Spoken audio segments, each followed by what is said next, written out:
Hey everyone, this is Lee with Mantis Mechanics, and today I'm going to talk about why I chose Kung Fu over other martial arts. When I was a kid, there was a movie called The Karate Kid, very famous martial arts movie that came out. I still watch it to this day. In that movie, there's a character, Mr. Miyagi. And I know some people are going to say, well, the guy who played Mr. Miyagi, Pat Morita, didn't even know real martial arts. That's not the point. The idea of a Mr. Miyagi is what I was after. We had a guy who taught martial arts but avoided fighting. He wanted to instill or use martial arts as a way to build character and to better yourself.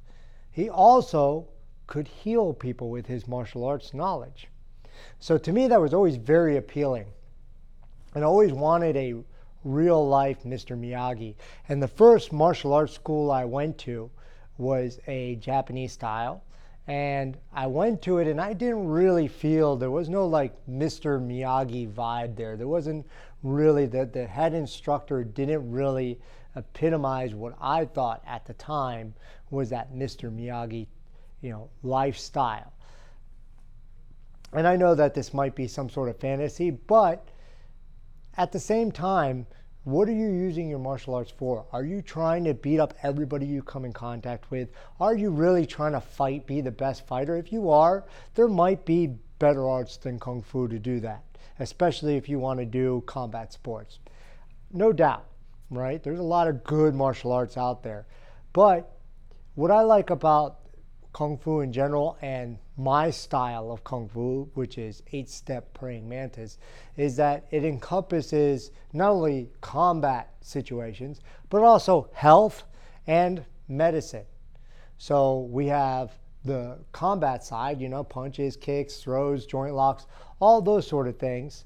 Then on the other side, we have breathing and meditation techniques for your physical and mental health. And then we also have our own system of traditional Chinese medicine, martial arts medicine, called Abamoxy. So to me, these are like the three pillars of a martial art. You have the ability to defend yourself. You don't have to necessarily be, the untouchable badass that Mr. Miyagi was in the movies. I mean, that's probably unattainable. But then you have the mental. Mr. Miyagi was always meditating. He was always doing spiritual things as well. So you have that ingrained in the martial art. And if you're not interested in that stuff, you could do another martial art. It's okay.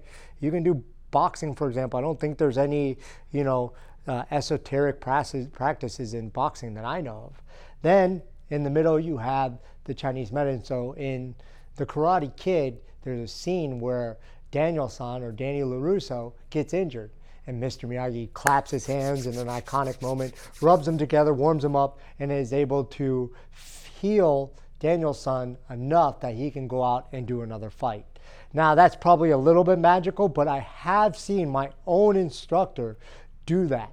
So one thing that I can tell you, a story I can tell you, is that me and one of my Kung Fu brothers were doing some throws the day before. He woke up in the morning and he was barely able to get in a squat. He was like, my knee hurts, my right knee hurts. So talked to, our teacher, our shifu. Hey, anything you can do for my knee? He goes, okay, sit down on the table. He had me pull on his leg and then he adjusted his knee. He did it in a kind of a violent manner. He kind of hit it with his palm and then moved the patella or the kneecap around. Basically what in Chinese medicine would be called bone setting. And immediately after, my Kung Fu brother went into a full squat. He was in serious pain and he went from that to being able to do a full squat.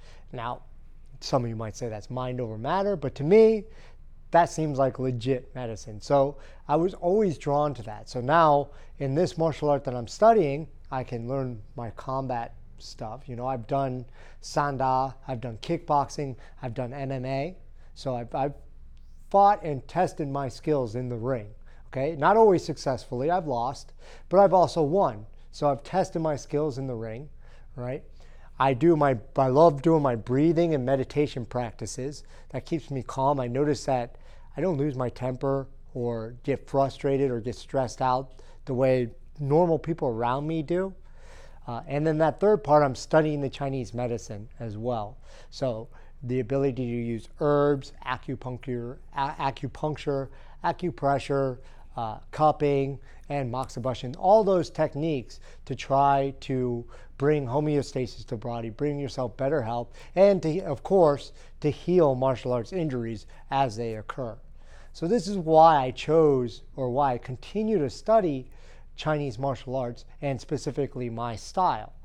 I get asked this a lot, why am I doing that? Because a lot of people don't know this about me, or maybe they don't, a lot of people in the YouTube world don't know me, that I have been studying Brazilian Jiu-Jitsu for about 2.5 years and Muay Thai for about the same length. And I like the Muay Thai, and I love Jiu-Jitsu. I'm really enjoying Jiu-Jitsu. But I know a lot of people, once they start going into those things, they like get disillusioned, and they say, oh, you know, everything I learned was a failure, or why haven't I been training this? I could have been so much better, or something like that. I don't believe that. I think that my martial arts experience makes me more complete depending on what I'm trying to achieve. So I would say that I'm combining, I have the jiu-jitsu, and one of the things that really helped me in jiu-jitsu is that when somebody's on top and smashing me and making me feel very uncomfortable, putting pressure on me, is that I'm able to realize that I'm under stress and take a step back and relax and take some deep breaths. So this is why I continue my studies of the Chinese martial arts, because I think that those are very valuable, and I think they're missing in some martial arts. Even in some martial arts that say that they have them, they don't truly teach that aspect of the martial arts. You see all the time discipline, you know, meditation, all those things, and they don't really delve into those subjects, and they don't really get into the deeper roots of those subjects the way that, you know, they maybe portray.